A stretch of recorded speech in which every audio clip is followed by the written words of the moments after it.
For those unaware, I like silly games. I like adorably ridiculous setups, executions, and payoffs, because more often than not, they provide some of the most entertaining moments in gaming. It's charming to see, interesting to unravel, and fulfilling to play to its conclusion. It's part of what makes video games a unique medium.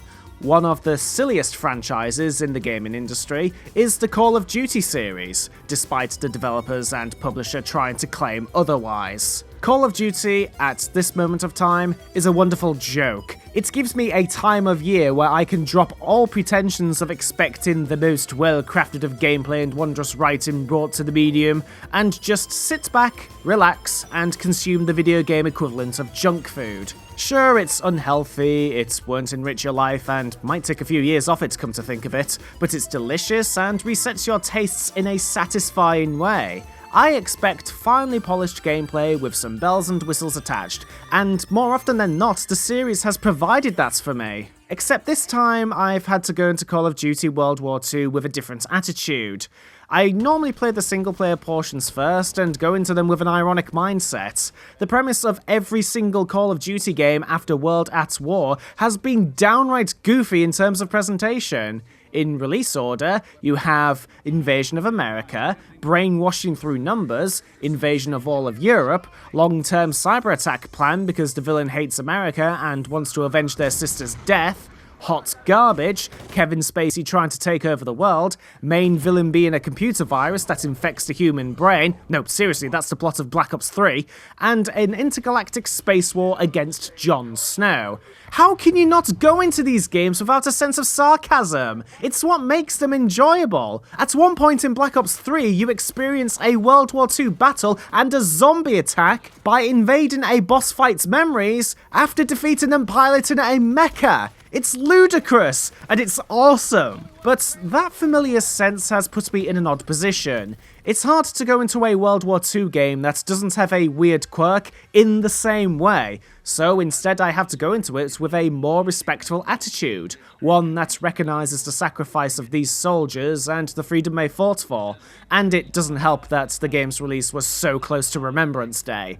Yet at the same time, I can understand why Sledgehammer and Activision would want to turn back the clock.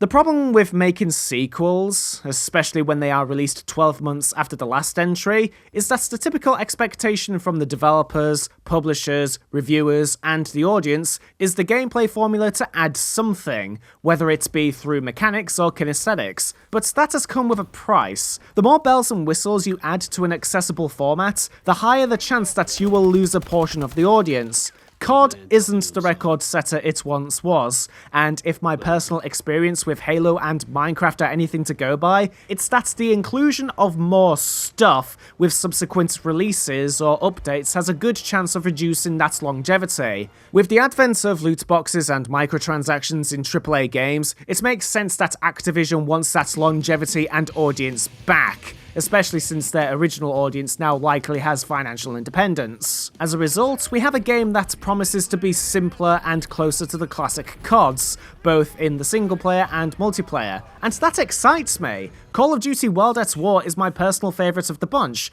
and the promise of brutal imagery was appealing in an aesthetic sense. I wasn't expecting a 100% accurate depiction of the war, otherwise the first level would be several hours long, but I was expecting a grounded experience that would finally balance Call of Duty gameplay with the events of the war.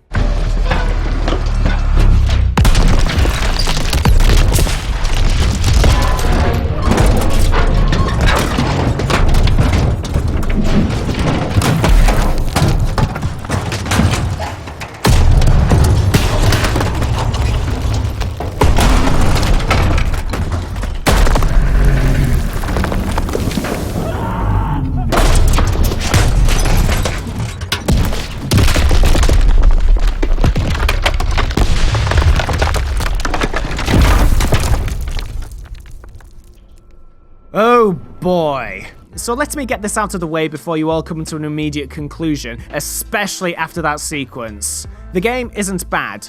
It's alright. It's a good game. One that isn't going to set the world on fire, but not one that deserves scorn on quality. It is the worst game in the series since they switched to a 3-year development cycle, but that doesn't make it bad. Let me put it this way. Here are all the main COD games I have played, here are my levels of enjoyment, and Call of Duty World War II would sit around about here. It's good, but it's not that interesting. So let's get the good out of the way first. The campaign is a well-directed action game full of gorgeous set pieces set against polished mechanics, beautiful visuals, and fantastic sound design. It is what you expect from a COD game, but looking under the bonnet showcases the finer details that make this campaign mechanically interesting. For starters, Sledgehammer appears to be aware that the people who play the single player are very different to those who play the multiplayer and zombies mode. To reflect this, they insert something that hasn't been seen in a mainline COD game since the first one over 10 years ago. And that's a health bar, and not one that has a regeneration system that refills part way. The only way you can refill your health is to use a health kit, and since the developers are aware of the setbacks health kits have in the sense that you could get trapped by the game's checkpoints, more on that later, health kits are treated as a consumable. You get them by finding them on the field or by asking a squad mate for one,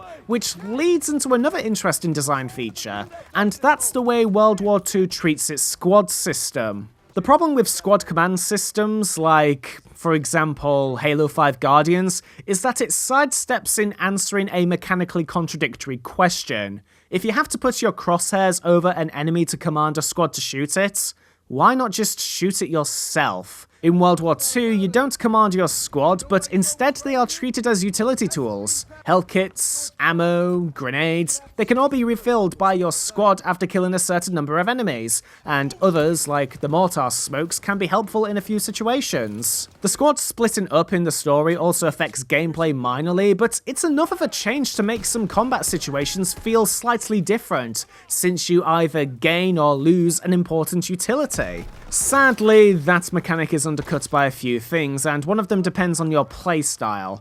Of all the squad abilities, I only used Zussmans and Turners actively, because those were the most useful. Mortars I used maybe 3 times, grenades I never had to refill, and Pearson's identification ability was something I never used outside of being introduced to it. That ability might be more useful on higher difficulty settings, but even the ones I did use are undercut by the fact that you actively pick up ammo as you travel over your enemies, and I never really ran out of health kits until the last level. I was picking them up without even knowing, which took me aback when I thought I needed one from Zussman. Outside of those squad mechanics are the system's built-in game, and arguably the worst of the lot is the game's rubbish checkpoint system. It doesn't seem balanced to accommodate the health kit system. Sometimes getting me killed would set me back a considerable amount, and other times it would trap me into a frustrating situation. One time, after detonating a thermite capsule on a tank, a checkpoint went off the second I completed the objective. Not so bad until you find out that a wave of enemies appeared, and it turned out I was ridiculously close to their spawning zone. I spent ages on this section, and I was losing my patience by the end of it. You can also save soldiers from dying at certain points, but the objective to save them is too specific, demanding that you pull them back to a certain point, and not out of danger in general. Daniel, come on!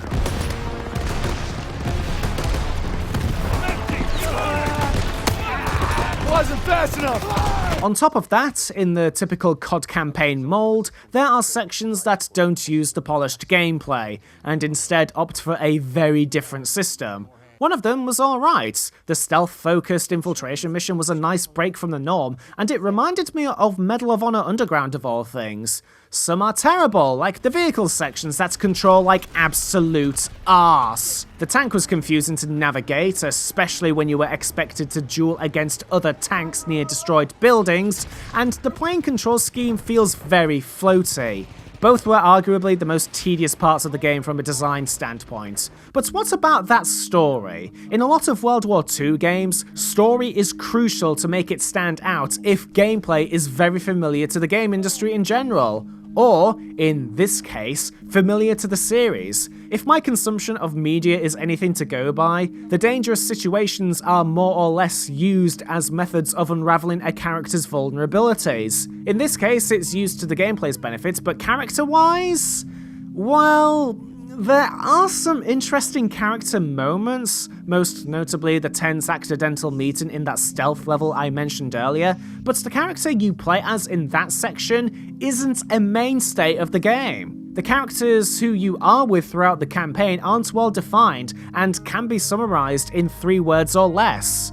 Photography nerd, bland carjacker, the player character, asshole, squad leader, and shifty Jew. And even then, he doesn't use that shifty characteristic much after the game's opening cutscene. It's no Band of Brothers or Saving Private Ryan in terms of characters and dialogue, although I do appreciate the more casual attitude to some of their conversations. That doesn't clash with the tone, but the game certainly does regardless of the writing. Let's go back to that train crash sequence, because not only is its inclusion one of the most unintentionally hilarious things I've ever seen, and that's a bad thing here, but the level's construction is all over the place.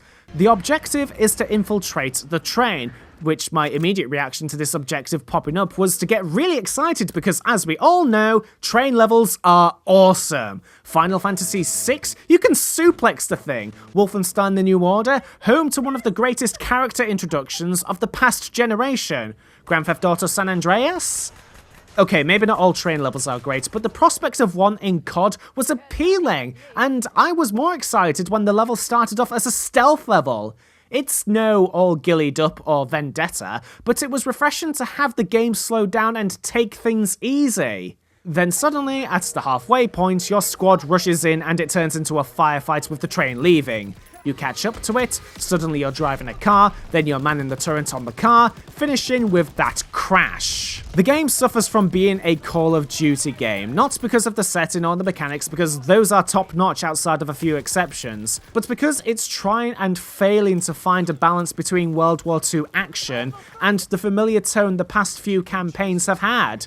Take the Battle of the Bulge, for example. If you've seen Band of Brothers, you'll know that this was arguably the most difficult point in their journey. The uncertainty, the sounds of shells approaching, and the agonizing wait leaves the company at breaking point. Some do, but those who made it through the period came out of it with a sense of pure brotherhood. What does Call of Duty do?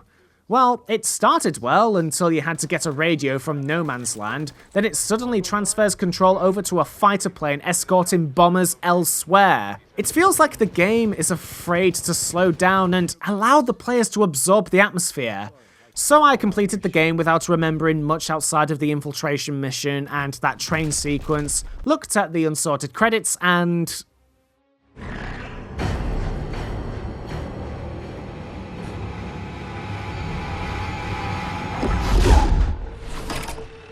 So the happy little accident that was Nazi zombies returns as something that is both accessible and complicated at the same time. For starters, there is a prologue which introduces us to the player characters, which was very weird, and yeah, Vin Rames and David Tennant both voice and appear in this game, and their inclusion is unnecessary, borderline stunt casting, and adds very little. Their inclusion is perfect. Zombies is silly, over-the-top fun. Although, upon reflection, the game takes some inspiration from Killing Floor of all things. Mainly from the enemy design. The big lads remind me of the Flesh Pound, the skinny ones are very vaguely reminiscent of the Sirens in appearance, and I couldn't help but think of the Flamethrower lads or the Patriarch when I had to defeat a special flamethrower enemy. Not that it's bad per se, the satisfying mechanics translate well in this mode. The map is complex enough that you could get lost in it, and one thing I actually really appreciated were the handy objectives that progress the story. If you don't know, the Triarch Zombies mode likes to add little tasks that play into a larger role, whether it be for gameplay or story purposes. Some of them are good, like the theatre and how to activate the teleports. Some are pretty obtrusive, like the moon, where the only way to figure it out is through a strategy guide or YouTube videos. The objectives in World War II's Zombies mode isn't as vague, but it does require a bit of intuition and environmental awareness. The most vague of objectives can be easily solved by simply pressing the tab button. Not to say that it doesn't delve into some complexity. Since Black Ops 3, I think, there's been a level up system that unlocks a variety of tools. In Black Ops 3, there was weapon leveling, similar to the multiplayer, and that was a neat feature I was happy to see return. But World War II ties the weapon unlocks to your character level instead. It's a nitpick since you can have an enjoyable time with the base weaponry, but the system worked really well in Black Ops 3. Plus, it's the same system used in the general multiplayer, so it wouldn't be hard to relearn the upgrade mechanics. I was really confused when I saw that every single gun in my loadout had an attachment available, even on some of the weapons I never used before. And speaking of, there's these unlock tokens you get for leveling up that give you certain upgrades, but at the time of writing, I'm not sure how these work thanks to a combination of some poor tutorializing and German words. Also, was it really necessary to add German to the power-ups? Made me fairly confused when I initially picked them up. But what about the map itself? Well, it's not the best base map in the game, that honour still goes to Shadows of Evil, but what we have here is a multi-layered, varied and fascinating first map. The campy science fiction seen in previous games is back, and it gets more enjoyable as the practicality of the tools is brought into question. Why is the tool to upgrade your weapon locked in a medieval cage in a bloodied sewer that can only be unlocked by going through sewer pipes that can only be unlocked by pressing a separate button in the same sewers? It's ridiculous, but that's the best part of this mode. It always has been ridiculous. Weird electrical machines, attack zeppelins, and a weird collection of contraptions are what make each map enjoyable, and I'm glad that it's present here. Even though this isn't Sledgehammer's first foray into the mode, this is my first time experiencing their take on what has become an accidental third pillar in the franchise, and I had a hell of a time playing it.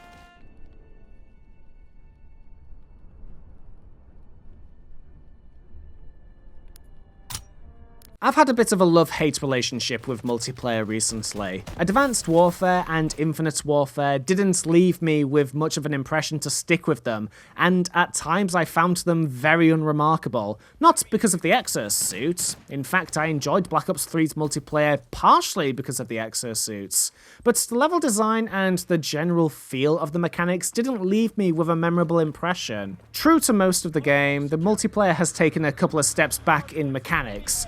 Gone are the limited slots. Instead, you get a fixed amount of slots with additional benefits depending on which division you choose. The Mountain Division gives you the option to hold your breath while sniping, the Expeditionary Division gives you incendiary bullets for your shotgun, the Infantry Division gives you a bayonet at the end of your rifle, and the Airborne Division gives you a detachable silencer for your SMG.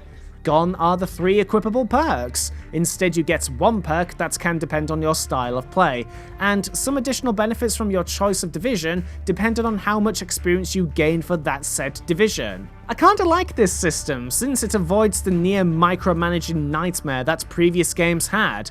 Plus, the additional perks aren't a deal breaker since you can get by with almost any setup. Depending on your skill, of course. So let's move on to the actual multiplayer, and by far my biggest complaint, the maps. I'm not going to complain about the amount of maps or the size of them, since Rainbow Six Siege has shown me you can do a lot with a small amount of space. More so, it's to do with their layouts. Most maps follow the same core layout, and as a result, they don't feel unique. 2 ends, 3 core channels, and at least 1 passageway in between. London Docks feels like a slightly reorganised flak tower.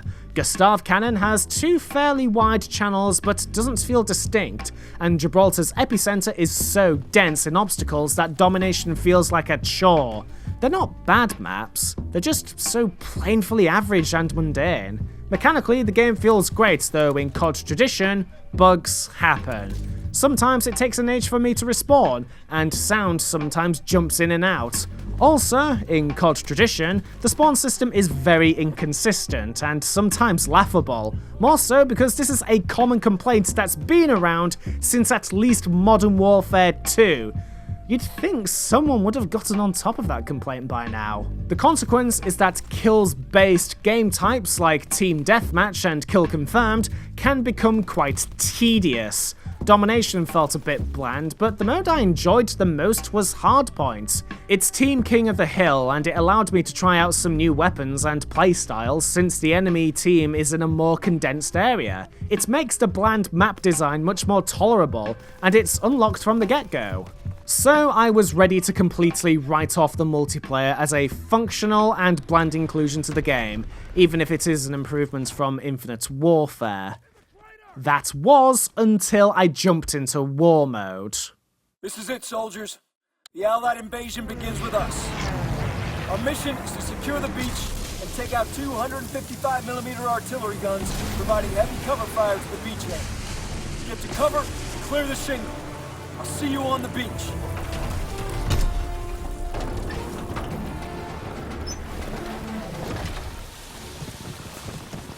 He's hit! Shit! Shit, he's hit!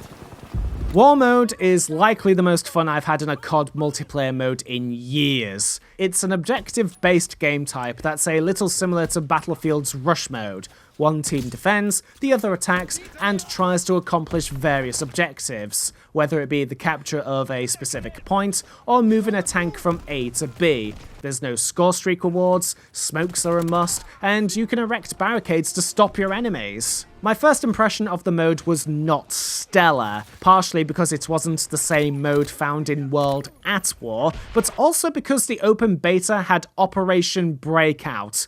Breakout has some really tedious level design, and the bridge construction section is a crapshoot if you don't bring smokes, but the other two maps, Operation Griffin and Operation Neptune, are a real blast to play, especially Neptune, which is essentially a simulated D-Day landing. They even put bots in the first step, which really adds to it. I spent the most amount of time on this mode, and it almost single-handedly redeems the multiplayer completely. Whether or not you get into any of the other game modes, like Hardpoint, you are going to have a blast on War. Hell, it has cutscenes that have your username hover over it, and that's really neat. Of course, you can't talk about Call of Duty World War II multiplayer without mentioning the headquarters social zone. Loot boxes and microtransactions aside, this has got to be the most unnecessary feature I have seen in the game's multiplayer for some time. It's an over-designed menu that's good to look at, but ultimately pointless. Look at this. Artists and programmers had to design, model, and animate this, and it's just for a complicated menu system. Here you can buy challenge contracts with gameplay currency, which I thought was quite good in Black Ops 1. Incidentally, I am baffled that the currency system doesn't have some sort of wager game modes, but I guess now would be a bad time to re-implement virtual gambling. Cough. You can try out your current weapon in the firing range, but not locked weapons. You can choose your challenges, watch videos of the divisions, play mini-games, and browse custom emblems, which incidentally isn't finished yet.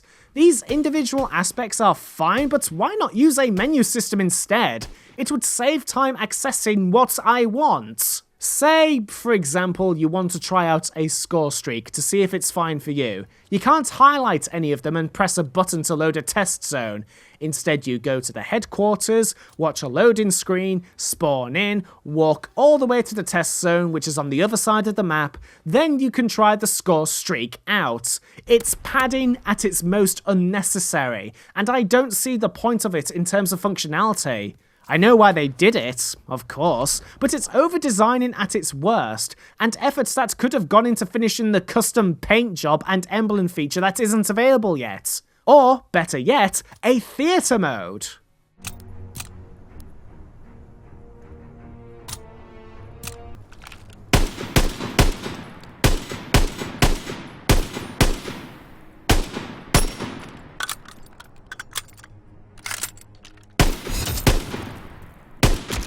Despite my complaints about it, I still enjoyed this game. I enjoyed it for reasons I didn't expect to. I was expecting an enjoyable campaign, enjoyable zombies, and maybe have a quick spin in the multiplayer. The zombie mode was on point, but the campaign turned out to be okay with great ideas that the developers seemingly were afraid to fully commit to. It was trying to evoke the spirit of Call of Duty campaigns, while also trying to portray World War II in a more realistic fashion, with that battle churning out one of the most unintentionally hilarious moments of the year. which isn't a good thing for this game. And yeah, I spent time moaning about the headquarters, the maps, and some of the game modes, but Hardpoint and War are extremely enjoyable, and likely the two modes I will come back to repeatedly, alongside zombies. Sledgehammer have made a good game, but it's weighed down by the franchise expectations, the setting expectations, and publisher expectations. And with all those expectations, it might well miss many consumer expectations too.